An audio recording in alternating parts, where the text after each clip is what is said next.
of the hour, and we wanted to call the meeting to order, and also wanted to make sure if there's any public comment, give people time to make public comment. Is there anyone in the gallery who wants to do that?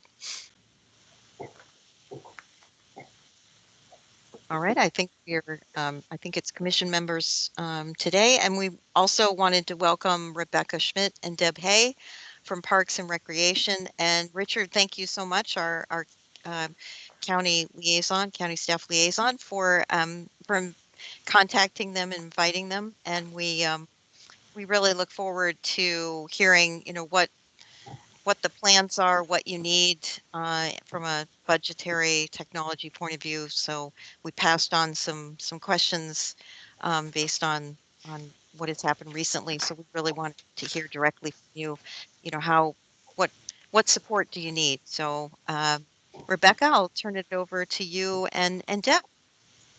Thanks, Mary. So when I joined, I heard some of y'all chatting with Deb. So just by way of quick introduction, Deb Hay is a business systems analyst with the Department of Parks and Recreation, and I am the department finance officer in Parks and Recreation. So on my team are Deb and the rest of our technology team.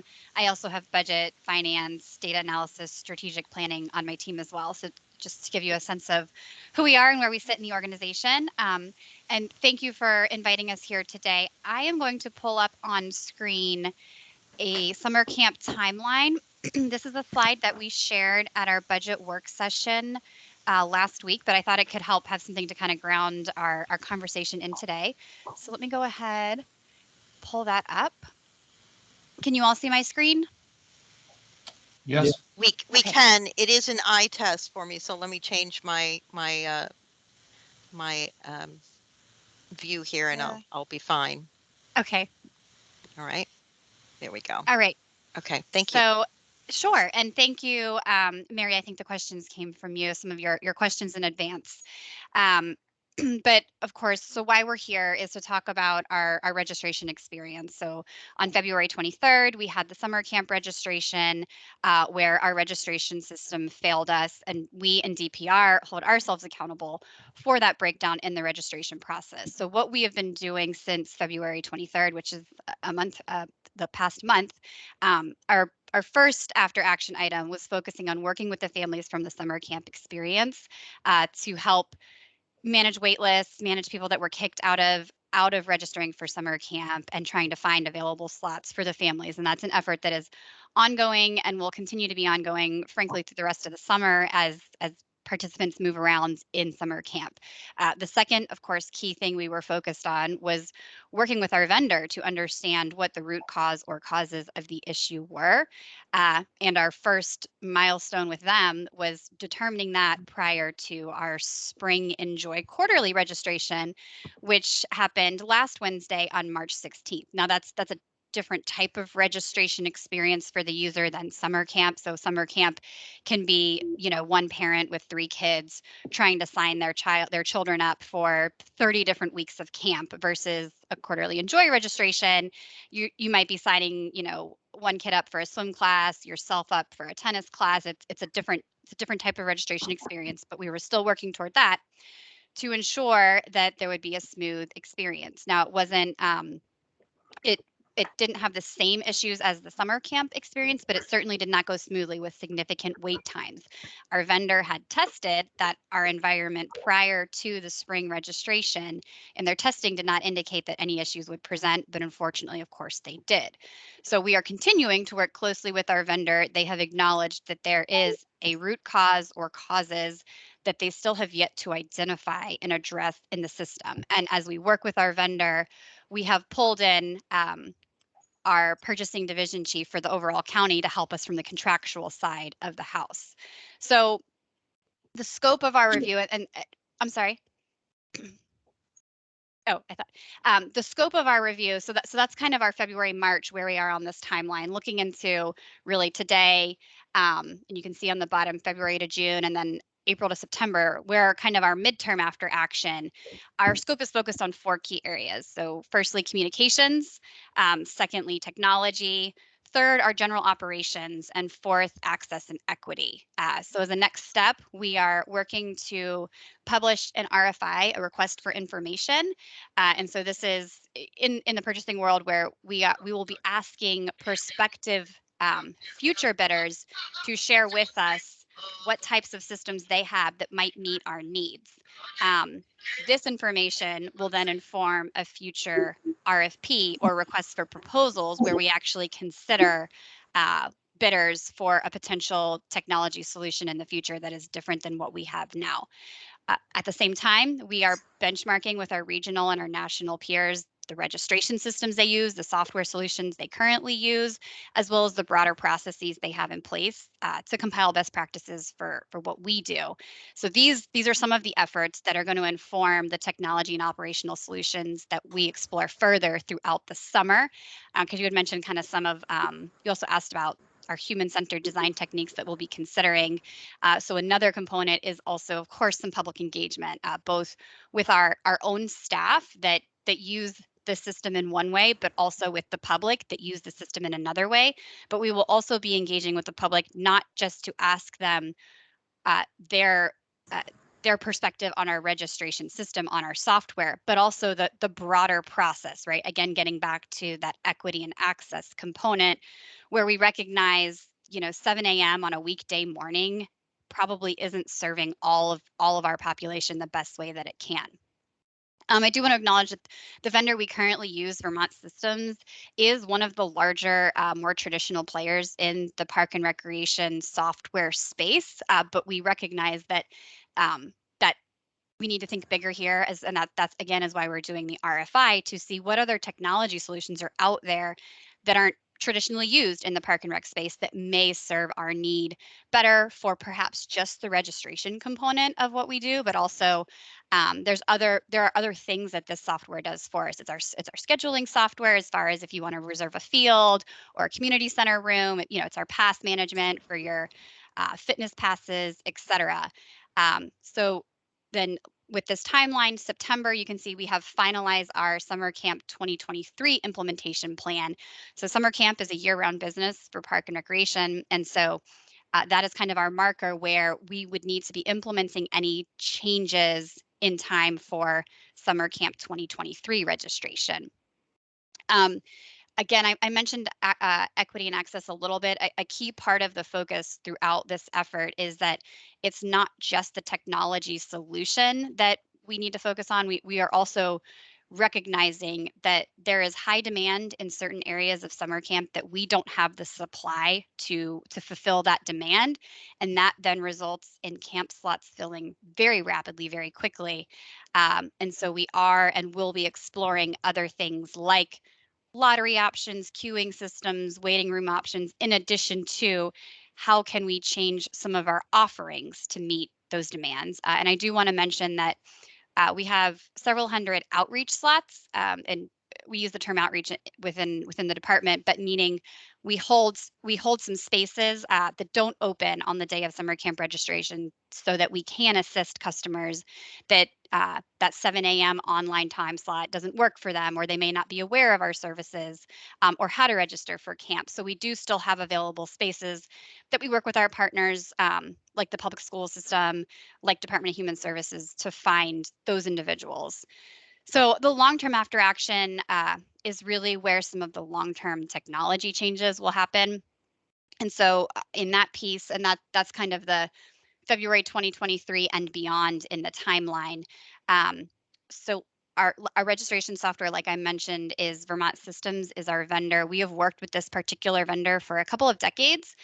So I can't personally speak to the details of the initial competitive procurement process, but we currently work with them under a service license agreement contract, and many of the county's contracts, including this one, are publicly available on our website, for inspection should you want to review their contract. The particular issues that we're struggling with right now with our vendor, and what that means with respect to the contract language and any repercussions or financial implications, those are issues we're currently working through with our purchasing division chief. Like I said at the beginning, DPR we are fully accountable. We are the department that manages this contract, that oversees this registration system software. And so we are the lead department that is dealing with where do we go from here and how do we fix this for our customers going forward. That said, we of course can and do consult with the Department of Technology Services. And so we have already engaged with them on the request for information that we're publishing to make sure that we can incorporate that DTS perspective that we might not have in Park and Recreation. And we'll be working closely with some of our DTS colleagues as well before we publish any type of request for proposal. And we're also engaging with DTS peers as far as exploring any type of interim technology solutions or things we might want to implement before another large quarterly registration, or certainly before the next summer camp registration. You know, things like the lottery, queuing, waiting room options, and other measures to help manage the issues that we're experiencing with the software. Of course, the utmost goal is for our current vendor to emphatically identify the root cause or causes issues, address them, test them, you know, and prove the concept with other customers that they have in this space prior to our future registrations.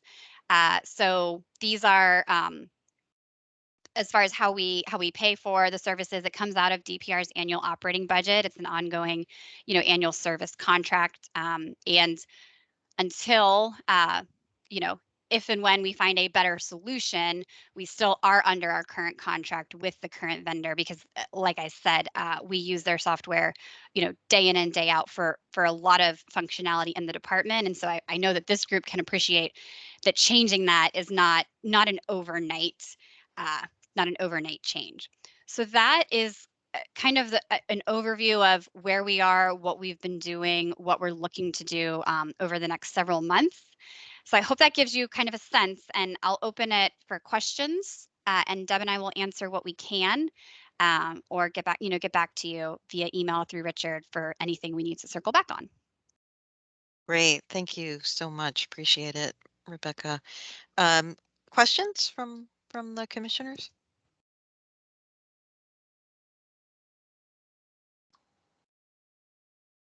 Yes, Phil? Yes, excuse me. Can you review and perhaps elaborate a little bit the relationship with DTS, both before, during, and continuing?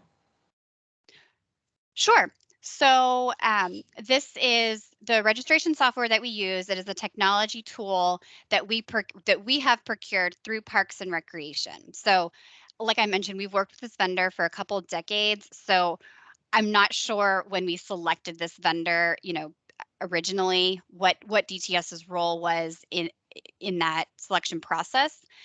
What their role is currently today. So it is an entirely hosted system by our vendor.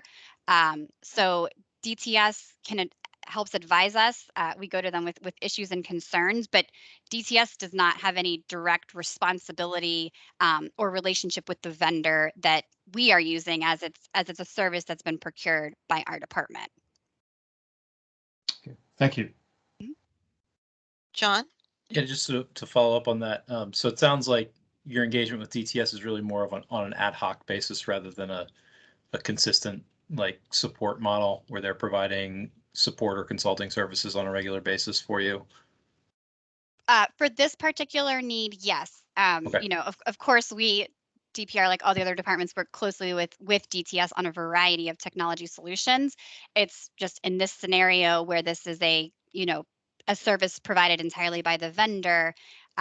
We Correct, John. We don't have a day-to-day interaction where DTS is a part of that relationship. Now, again, like I mentioned, as far as where we go forward, where we go from here, we are certainly, that's where we're leaning heavily on DTS's expertise as well, as we kind of develop those the request for information, future RFPs, and explore what tools are out there to address it going forward. Yeah. So you mentioned that you'd used Vermont Systems for a couple of decades. It seemed to recall that this is not the first time that summer camp registration has not gone well. And so I wonder what the current period of performance of the contract is and what the challenges with transitioning vendors might be that has prevented you from doing it or exploring that option more thoroughly in the past. Sure. So currently, our contract is structured similar to a lot of the standard structured for a lot of county contracts, which is a 5-year contract with the option for 1-year renewals. So we are actually in our first year of that 5-year contract, and it renews every May, which May is 6 weeks away. So we will be renewing the contract for the next year, as 6 weeks is not enough time to transition to a new vendor. There's a whole the procurement process obviously would take longer, and the transition process. I'll say a little bit more, and then I'll let Deb speak a little bit as well to why switching vendors is not an easy task. It is one we can do, and we will do, should we need to, based on the RFI and the RFP. But to your comment, John, about difficult summer registrations in the past. So yes, I recognize that this is not the first time that there have been painful experiences for the users.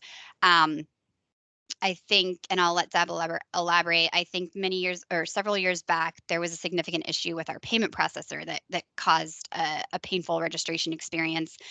But part of what we're looking at in this review is there is a challenge of the supply and the demand from the community that plays a factor, that we don't want to ignore or discredit. So obviously our technology solution needs to perform, but there's also the experience that the customer has where not everybody gets the summer camp that they want, or can't get into all the weeks that they want to, and that's because we simply just don't have the amount of camp offerings that to meet the demand. And that's something else we're also exploring from the process side. What can we do there? So Deb, do you want to add a little bit about just as far as transitioning from our current vendor, and just a sense of kind of how embedded our data is, and how we function as a department? Yeah, I'll also mention that about 6 years ago, we did an RFI similar to what we're going to be doing now. We had 5 or 6 responses back, and the bottom line was, at the time, the other vendors, there were some vendors in this space, but they were nowhere close to having the level of integration and maturity that Vermont Systems had. Vermont Systems has been in this space for 30 years, and many of these vendors were new arrivals. They had fine tools, but to support very small organizations. They did not have systems that were mature enough to support an organization as large as we are. And, if you look at some of the other jurisdictions locally, you'll find that RecTrack is it. I mean, they are the vendor of choice for large organizations across the country, and definitely in this area as well. And there's a reason for that. We hope, as Becky said, with this new RFI, we'll find some new names out there, and particularly if we focus a little bit more on the registration component itself, as opposed to the entirety of what RecTrack does for us. Maybe we'll get some new vendors who come forth with some solutions in specifically in the activity registration arena. RecTrack is it serves every aspect of our recreation side of our department. We only really have 2 large systems in Parks and Rec. One serves the sort of Parks and Natural Resources side, and the other one serves the recreation side, which is RecTrack. So it is, it's been used for a long time. Our investment in the system and the training and the number of users is significant, and it will be a pretty large task to move to a different system, and especially if we have to move to multiple systems in order to kind of cobble together a solution that meets our needs, for pass management, for rentals, for facilities, for activities. It's got interfaces with our accounting system. So there's a lot that would need to be pulled apart and put back together in order to implement, another system, whether it's one comprehensive system like RecTrack is for us, or whether it's a series of smaller systems that serve those sort of niche areas. Thanks, Deb. Jackie? Yes, and partly in that context, I want to go back to get a little bit more information on the question of what your relationship with DTS is. You said, not for this, but for some other things. So I'd really like to know better what you do, how you do work with DTS, what types of either systems or regular review or consideration about future issues. What kinds of things do you discuss regularly with them, and what kinds of services do you get from them? Because, of course, what we do in-house versus what goes into and how many systems we depend on to be holistic, the way this one is you're describing, is also another, certainly a broad factor for considering how our systems are configured. Sure. So I'll start, and then Deb, I'll let you elaborate if I miss anything. We work closely with DTS on a variety of things, and so between Deb and I, we are meeting with staff across DTS on a regular basis, whether that's bi-weekly, monthly, weekly, then you add in the ad hoc daily as needed. But we consult with DTS and work with them on really anything related to technology, whether that's privacy issues, whether that's how to manage our data, how to share our data effectively, training tools, right? And obviously any of the enterprise-wide, and by enterprise-wide, I mean county-wide solutions, of course, that is DTS led, and DPR is in lockstep with whatever the guidance is on those, as far as like our Microsoft suite and Teams, how we function at work on a day-to-day basis. Deb, jump in here. Like we interact with DTS so much that I don't even know what to pull out as good examples. Yeah, sure. I was going to say the same thing, and I had some of the same things on my little list I was jotting down. Whenever it comes to things like security, privacy, data, DTS is often involved. And from a procurement perspective, whenever we have a software procurement, no matter how seemingly small, so we have a lot of small systems that do things like background checks, for example. We have a system that does background checks for us. When we go out to bid that system, DTS helps us with the requirements from the technical side.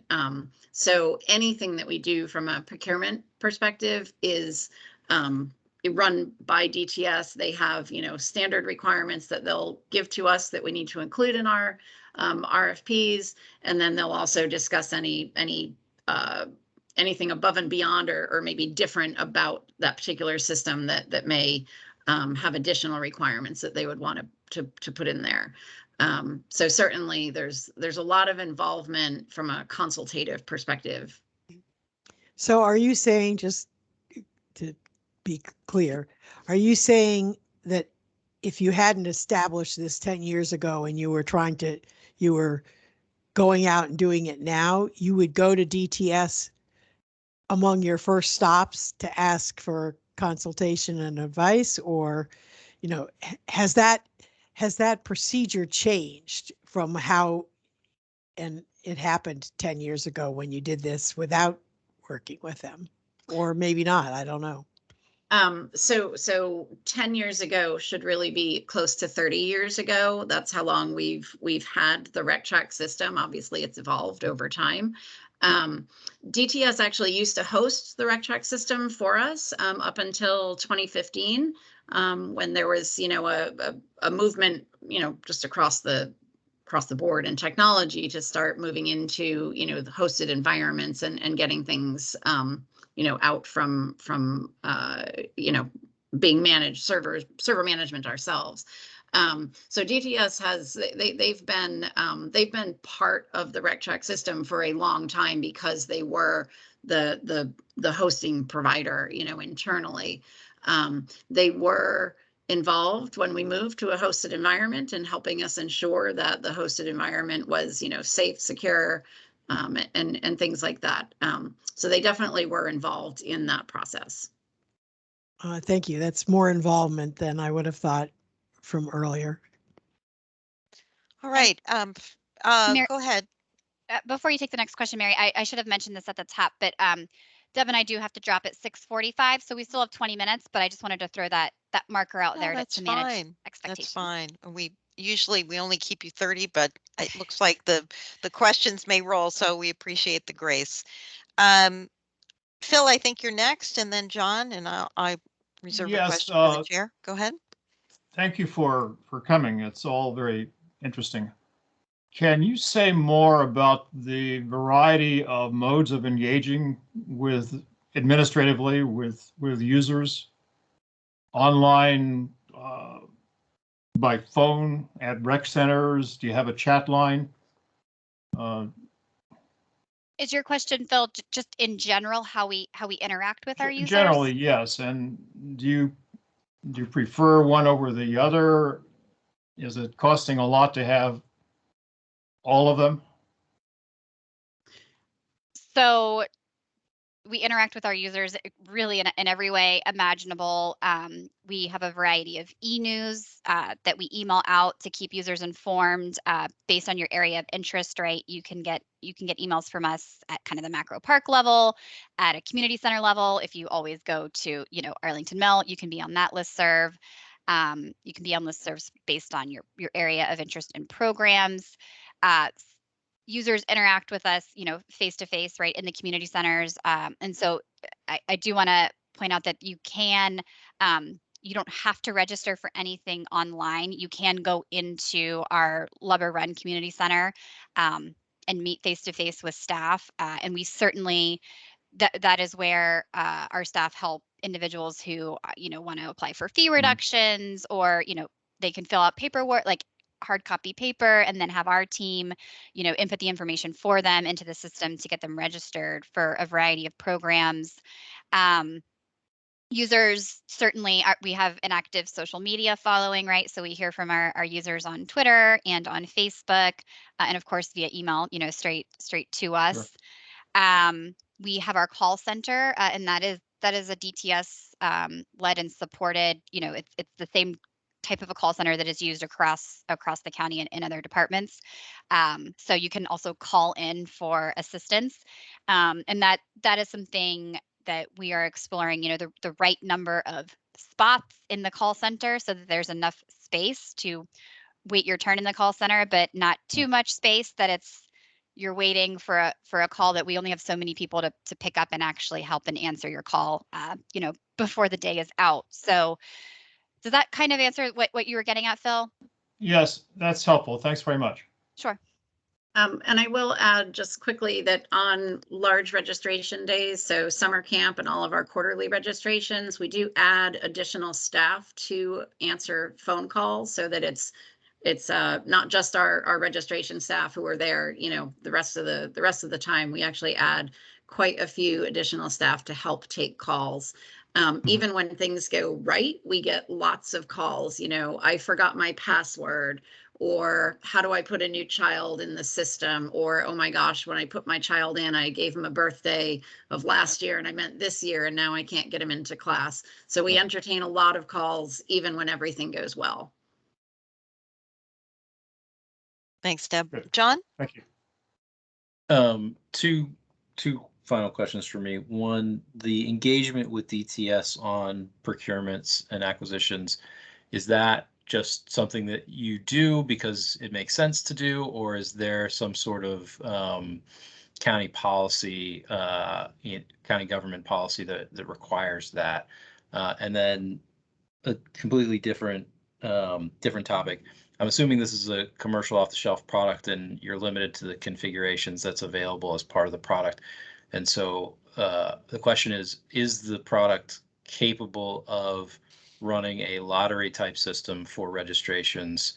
And then one piece of feedback related to the registration piece, which is, I think, the demand outstripping supply for the camps.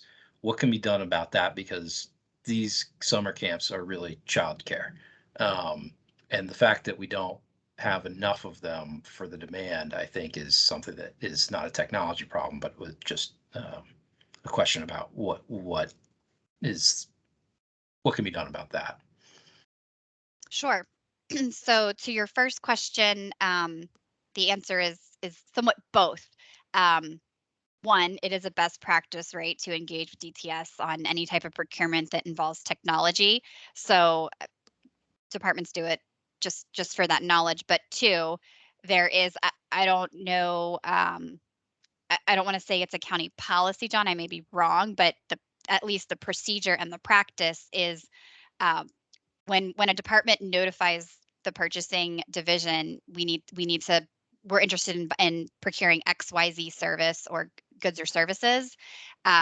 You are prompted to tell the purchasing department if it involves technology, and if it does, the system is smart. There's kind of like a routing system of this workflow, and this it'll route automatically to the Department of Technology Services. So even if you don't reach out just out of best interest, there is also the procedure in place ensures that through the procurement process, DTS is connected and looped in if you're purchasing something related to technology. And then the second part, Deb can elaborate, but yes, it's an off-the-shelf solution, but it is somewhat customizable by user, right? Like there's different configurations and components you can use. And there is a lottery, there is an ability to do a lottery. But to your other piece, John, about the demand outstripping the supply, I mean, that is something we are wrestling with, and other jurisdictions wrestle with as well. But there are other constraints to consider because it's not a technology issue, but space, right? Physical space in Arlington County is a consideration. Human capital, how many people we have is a consideration. So right now we're actively recruiting for over 100 summer camp counselors to help us run all of our summer camps. It's something we do every year, and and we're able to hire the amount of staff we need every year. So is there room for incremental changes versus really impactful changes? Like, there's that space of, like even this year, trying to add additional slots where we could in individual summer camp offerings. And we worked with our contracted camp vendors, and as well as the camps that we run in-house, where we could identify, a handful of slots across camps. But as far as fully meeting the demand, there are a lot of different resources and challenges to consider, but that is part of the after action review and a consideration that we're doing.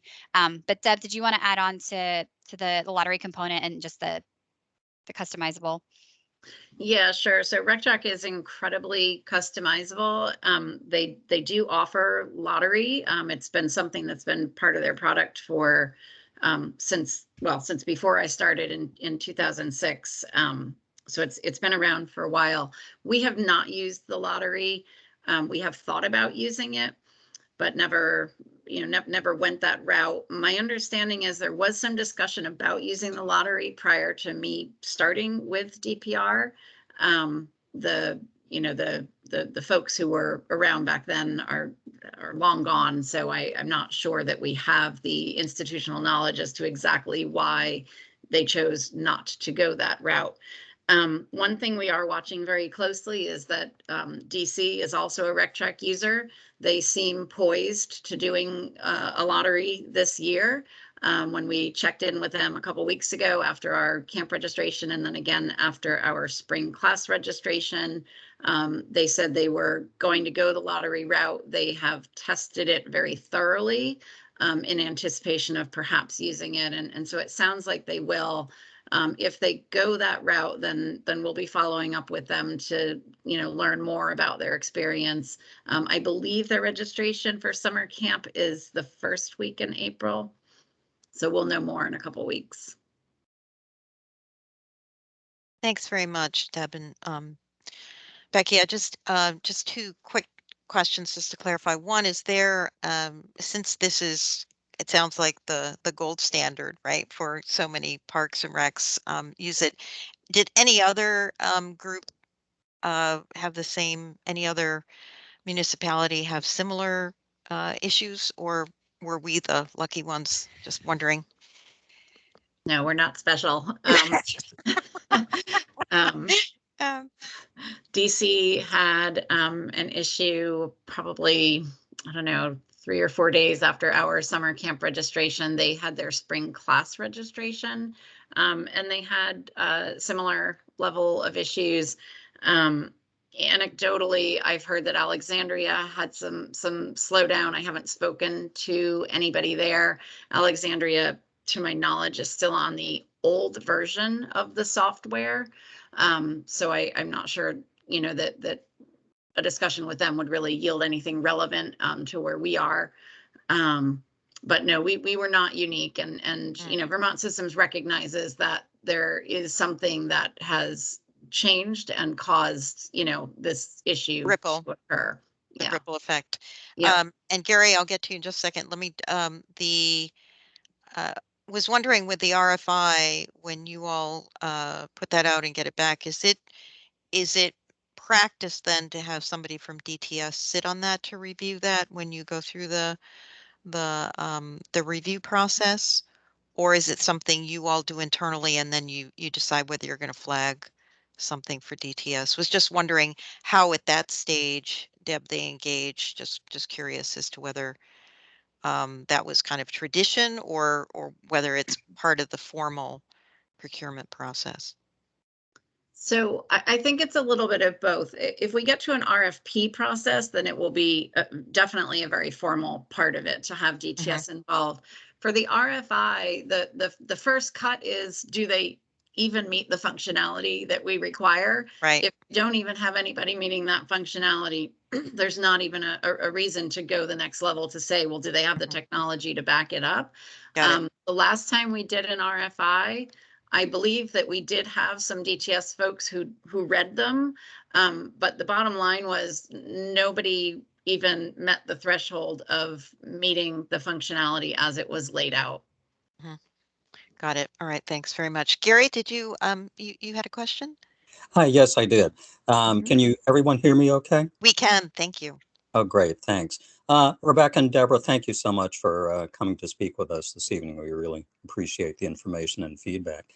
I think you covered this a little bit at the beginning of your presentation, but I wonder if you could just briefly go back and recap. What is your best sense of the short-term, I don't know, response or interaction that we can have or expect with the vendor towards addressing the problem that we just experienced? As I was reading several of the some responses of users that were trying to work with the system, and I can understand where it was really pretty frustrating, and it just sounded like at times the system was locking up as if it was simply almost like a denial of service attack, that too many people were getting to the system. Again, I think you covered this perhaps at the beginning, but could you just summarize again in the short term? This would be apart from looking at new vendors, but with a current vendor, what are our best chances, in your view, of having this looked at and addressed in some fashion? Thank you. Sure. So our vendor, one of the benefits of being a long-term client with them is we have those, you know, Deb in particular, but we have those relationships with several points of contact at Vermont Systems. They have been incredibly accessible to us, responsive to our questions and concerns. They're providing frequent updates on how their work is going, right, as far as identifying the root cause issues, what they have identified as kind of stopgap measures, right? If because we have made it clear to the vendor that we are not comfortable holding another large registration event with them based on what we know today. And they fully understand that and recognize that. And so they know that we're working toward our quarterly registration, right? Our kind of our next big registration.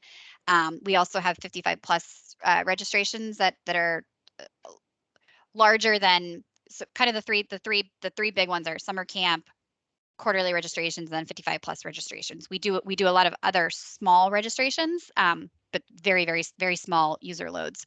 So they are well aware of our next quarterly registration that is a couple months away.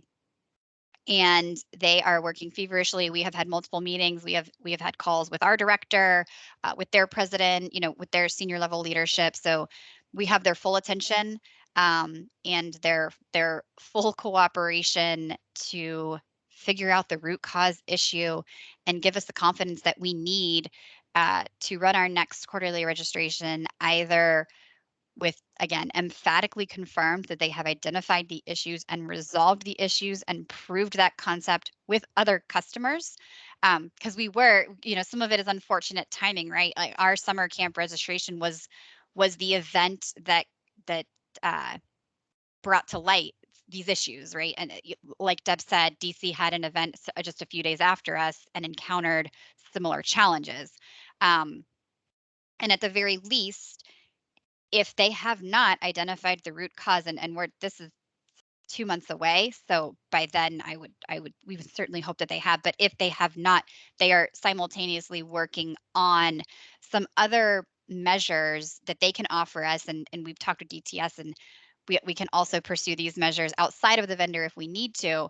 But things like a queuing system, a waiting room, a lottery method, where at least, and to John's comments earlier, like if the supply isn't meeting the demand, let's at least have your transaction go through successfully, and so that the messages that you see on your screen are not that you're getting kicked out or you're falling off the system, but your message is you're number 112 in line for your transaction will be 112 transactions away from where you are today. But so in short, Gary, the vendor is incredibly responsive, incredibly aware of what an issue this is for the county. They did issue a public statement of apology for their role and the impact it's played on our customers that we have on the Arlington website as well. Thanks. Thanks, Just Becky. one. Yeah, thank you. One follow up on that. Was there a response you're talking about? Was that in response to the last episode, or I believe you had a second episode earlier on? Both. So since summer camp registration on February 23rd, we have been in constant contact with them, and we were working toward the March 16th, last week's quarterly registration, and that's where they had tested and everything from their testing environment indicated with our own data, our own expectation of the users that would present and how their system would be used that morning. So since February 23rd and the second event ongoing. Thank you. That's really helpful. It's good to know that you have their attention, and hopefully that they will be able to be responsive to help, as you say, identify the root cause to try to ameliorate this going forward. But thank you very much for that background. Appreciate it. All right, we have kept you right. Thank you for the grace of the extra 15 minutes. I think we took all but 2. Deb and Becky, this was really very helpful, and we appreciate you making time. And Richard, thank you for reaching out to Becky and Deb. This has really been very, very helpful for us. Really appreciate it. Yes, thank you very much to my colleagues in Parks for attending and providing some great background and insight into where things are going. All right. Thanks, Well, Richard. good. Thanks, Mary. Thanks, And everyone. good luck. And good luck. We'll be, of course, we'll be watching. So best in the next round. All right. Thank you. Bye. Take care. Bye-bye. And Mary, I'm going to drop with them tonight. I have to go attend to a few things here at home. But let me know after the meeting if you have any other questions or anything you'd like me to circulate within the county. I'm happy to help. Thanks so much, Richard. You take care. Hope all's Thank well. you. Bye. Okay. Bye-bye. Gary, is that an old hand or a new hand? Just checking. You're muted, but just checking. No, that was an old hand. Old hand. Okay, I just tried to checking. take it down. Thank you. All right. Sorry right. about that. No, that's fine. All right, Frank, over to you. Legislative update. All right. Let's see. Some things have been going on. Other than, I guess we're all on pins and needles, the administration has warned that a cyber attack may be coming. So we should all pay attention and use good cyber hygiene or whatever. Anyway, the Biden, on a related front, the Biden administration's Ensuring Responsible Development of Digital Assets executive order aims to stop cyber criminals profiting from attacks, including cybercrime and ransomware, among significant illicit finance risks of cryptocurrency.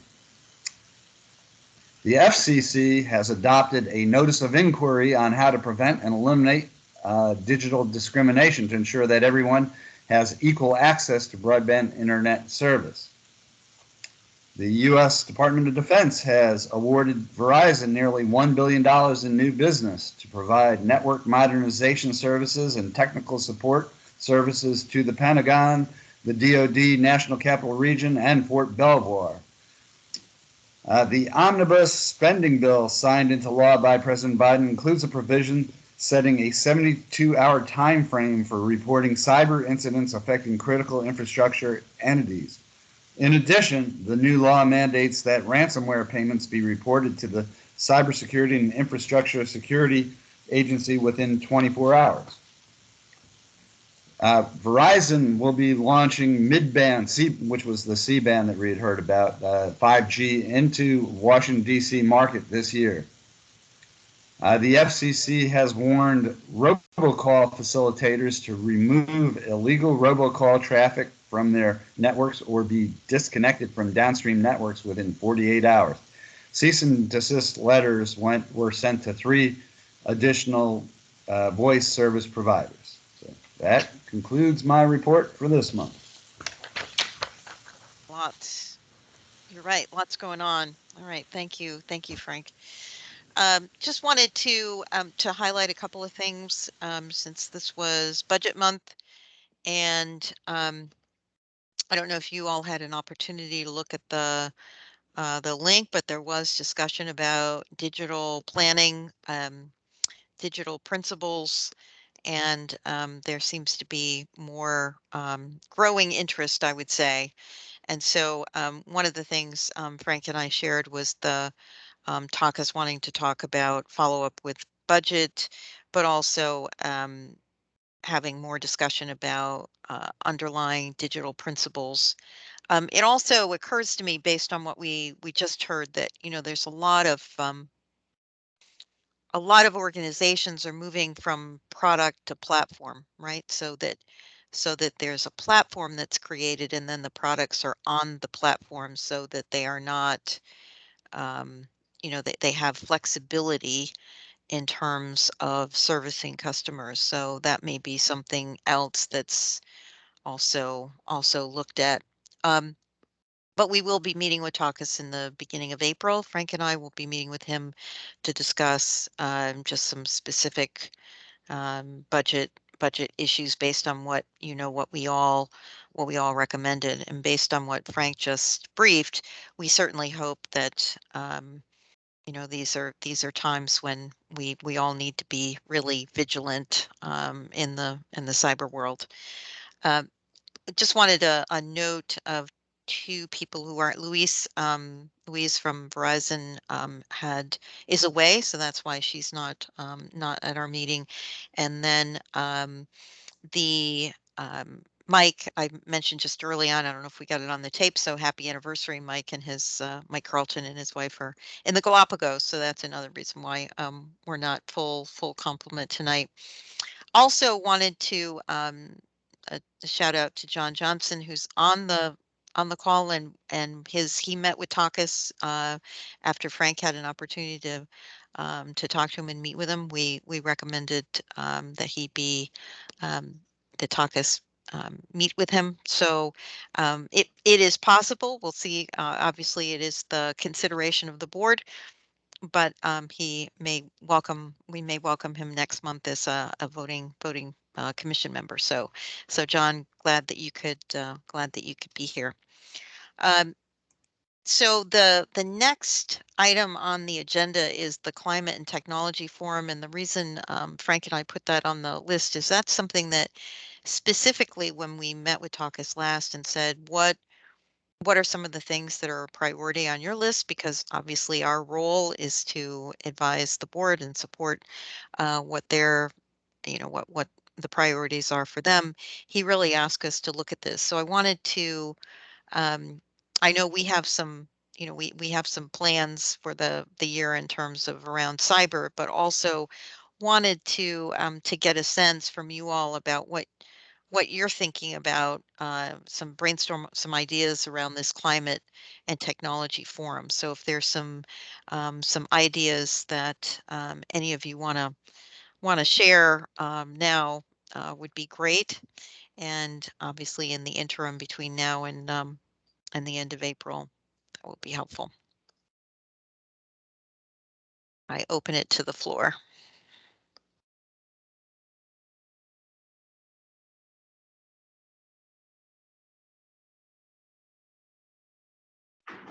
Mary, it's a big topic, as you know.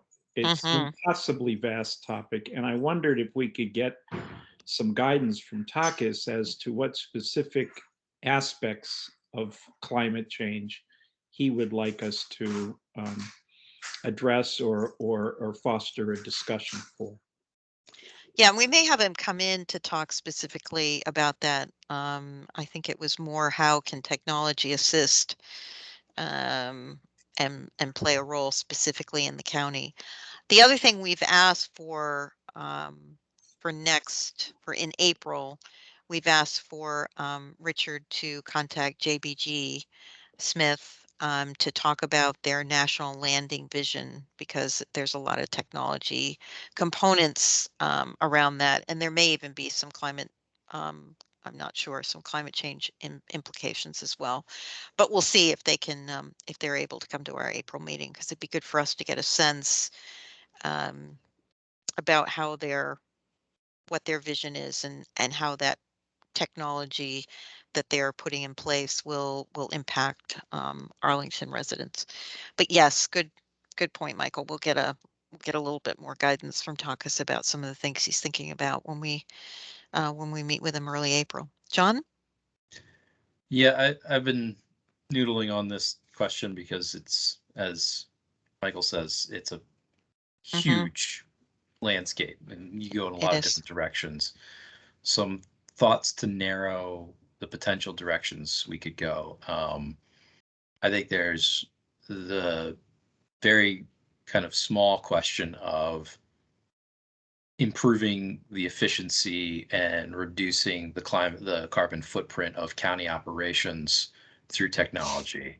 And I would say specifically, adoption of cloud improves the efficiency of all of our operations, right? But there's the county operations question in terms of improving efficiency and reducing the carbon footprint. Then I think there's the climate adaptation question, and how can the Internet of Things and sensor technology allow us to adapt our operations, the county operations, to what is almost certainly going to be a more volatile weather environment in the future, right? Because it's not just about it being hotter, it's about more extremes more frequently. Right. Both from precipitation and heat and humidity and all that kind of stuff. So how can we be more nimble and flexible and detect when our environment is changing rapidly, and how can we adjust operations rapidly using sensor technologies? And then third, I would say resilience of our systems and our operations. We need to be thinking about whether really critically for our networks and our power grid, but also more broadly for how we can continue to deliver services in a more volatile environment from a climate perspective, and how technology can enable the delivery of those services in a more resilient manner. So those are kind of the three buckets that came to mind for me. Great. Thanks. And Jackie? Yeah, I narrowed it even further, which is not to say I don't agree with I do agree with all the other things. It's just the one that I focused on was the county's role in moving forward with smart grid, and as part of both efficiency but also resilience in events. And it really, the resilience in events is my major interest in it, and that's where our service providers can have notions about their progress and what they need to do, but the degree to which we can encourage the ability to compartmentalize parts of our grid so that we can shift to other parts as needed when there are outages, particularly with all the different natural hazards that we have. We're going to continue to have these outages that we have. And instead of having large blocks that go down and then stay down, if we were able to use technology and better to make different parts of the grid independent, be able to be separable and independent so they didn't go down, and so we could switch from one to another. It's the kind of pie in the sky I've heard people talking about for, I don't know, 15 years, maybe longer. But it always seems like people are expecting somebody else is going to initiate it. So sort of how we would come to have that be a priority for Arlington with the various parties, I think is an important topic. And resilience really is even beyond climate, right? I mean, yes, so resilience is, there's right, cyber could take something out. exactly. So, So these investments have a return that is more than just focused on climate, right? yeah, So the so there's ability to bounce back. the resilience of the power grid, and then the resilience of cell communication is another one that has come up in lots of cases. I know just from my experience in responding to emergencies, like I was in the National Response Center during Sandy, for example, and my job was tracking restoration of cell towers and power grid. Both of those two things were on my list. And there was a lot of talk then about what could be done to not have such massive outages, and also to get better information on restoration, and also quicker backhaul and all kinds of other things. But I don't know that at a local level we've done anything with our provider partners to have a plan for how we're going to advance those things. And I think the county probably should be initiating a planning with our provider partners to be having resiliency on those things, because yes, cyber could affect them, but it's going to be a county emergency management response if cell towers go down, or as we had with the 911 going down, or things like that. Sure, good. Well, we'll bring back in April a little bit more clarity, but I wanted to seed, we wanted to seed the the creative ideas of this commission, so we could be able to think about what the focus could be, because as Michael started the conversation, it is huge, but there are things that the county can do. And with that, I'd be remiss if I didn't encourage everyone here and everyone watching at home to go to ready.gov and make a plan for what happens if something goes wrong, to and including a cyber incident from a foreign state actor, to Frank's earlier comment about the warning out of the White House. Right. So ready.gov, right, is the gives you good tools to make a plan. Good. All right. Excellent. Wonderful. And if anyone wants a buddy or any assistance on doing that, I am one of the major authors of ready.gov. So I volunteer to help anyone who needs assistance. And in my experience, even people who are highly proficient at other things get somehow or other stymied by actually starting their plans. So, Oh, that's great, Jackie. Thank you. We may want to do a virtual, Jackie. You do a virtual, make a plan and have people. That'd be fun, wouldn't it? People coming together and doing that.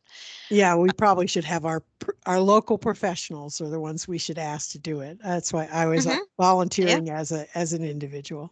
yeah. No, it's great. Um, and we have Angela will have more work on the website. We hope to get that up to date and running and all those things where now I think the web mistress has really plowed through a lot that was priority and um, core county business, and we should have some movement in that area. But I did want you have both the January and the February minutes, so now we're caught up, which is great. Thank you, Angela. So you all just want to, are there any, we'll take the January 1 first. Are there any changes, additions, deletions as you reviewed the January minutes?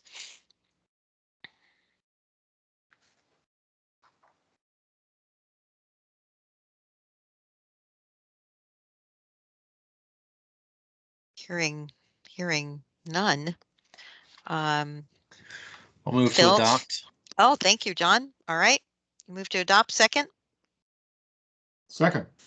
Thank you, Phil. All right. All those in favor? Aye. Aye. Aye. Aye. Thank you. Any Aye. abstentions?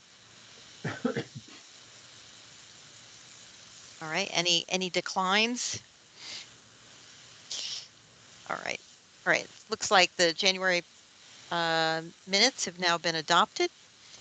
And let's move on to February. Any additions, corrections from the February minutes? Just a technicality, I did not attend the February meeting. Ah, okay. We will. All right. Yeah, Phil, true. You're right. Absolutely. I knew because I said to you, welcome back, and didn't catch that. I apologize. All right. All right. Well, thank you for The regret flagging is all that. mine. Angela will be on it. She'll have it. So thank you. So noting that that change, is there any other change that required? Yes, thank you, Angela. All right, I'll entertain motion. I move we adopt.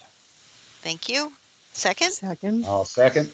Thank you. Jackie seconded. All those in favor? Aye. Aye. Excellent. Wow. We are Frank, this might be a record for us, right? Close. So be prepared for April then is all I've got to say. I will I do have an item I wanted to bring up. okay, Jackie. Um, I was afraid we'd go to adjourn right away. Yes.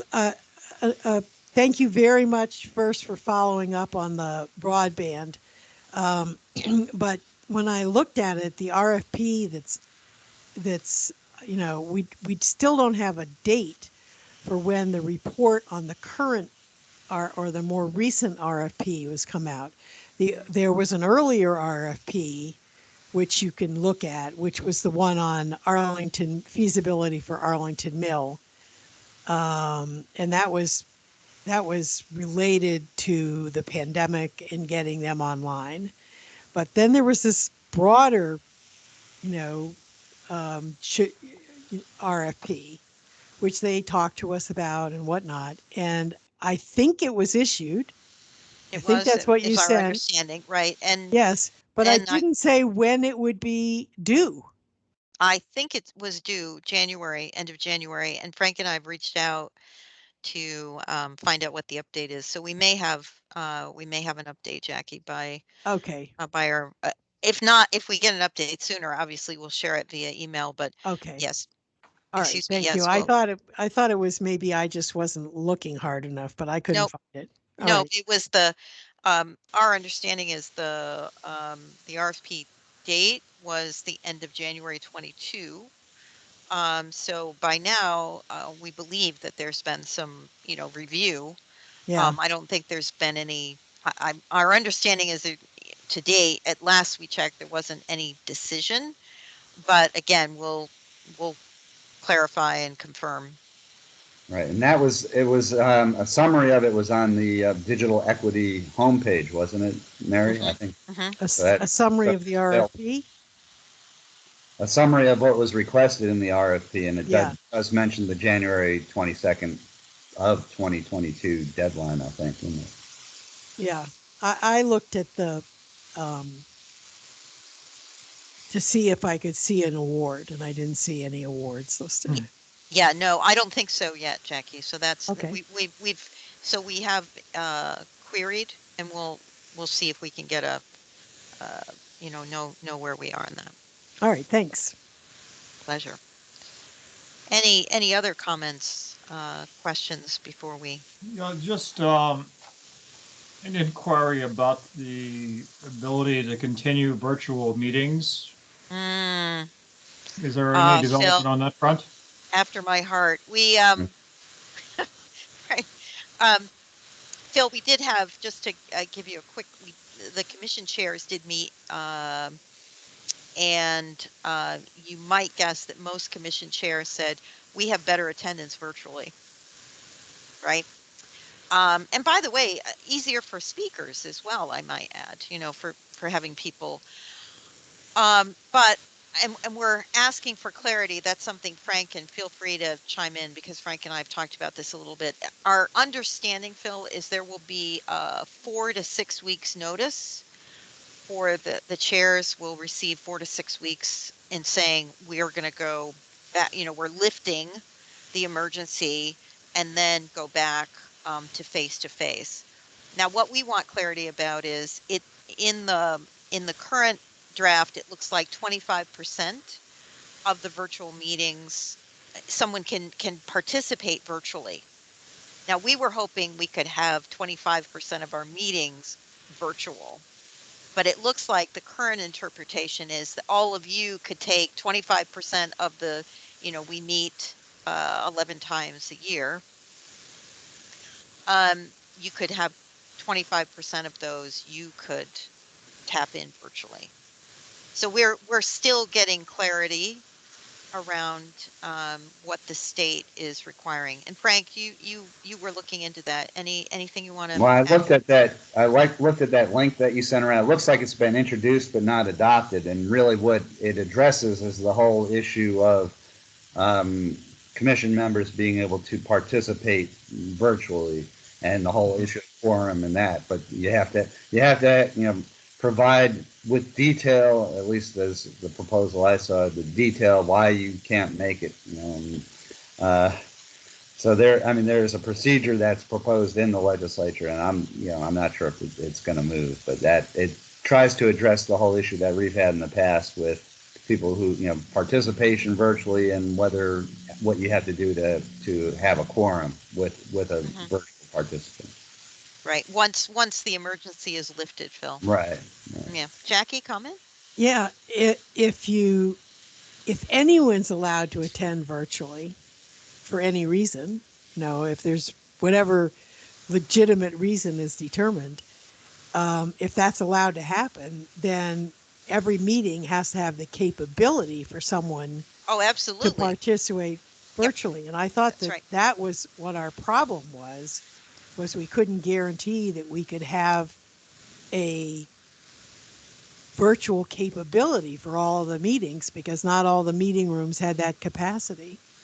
That was raised, the commission chairs, we raised it with Katie Crystal, and said, the current county board chair, and said we would need to know what the capability is, and because obviously, as you all know, there are nights when more than one commission is meeting in the county building, right?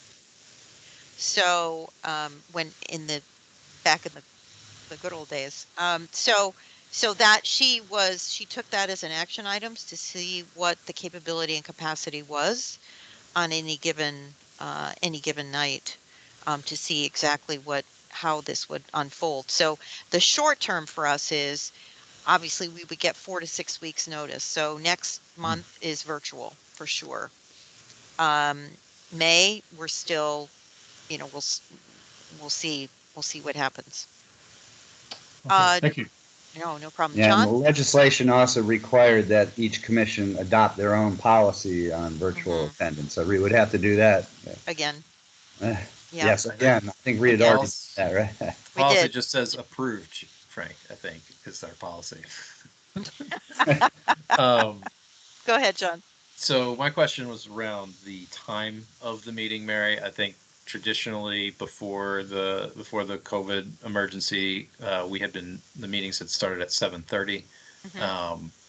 I understand that for adult humans, starting at 7:30 conflicts with dinner time, but for those of us who are feeding tiny humans, 6:00 conflicts with dinner time. So I was wondering as to the intent of the time of the meetings if we return to in person.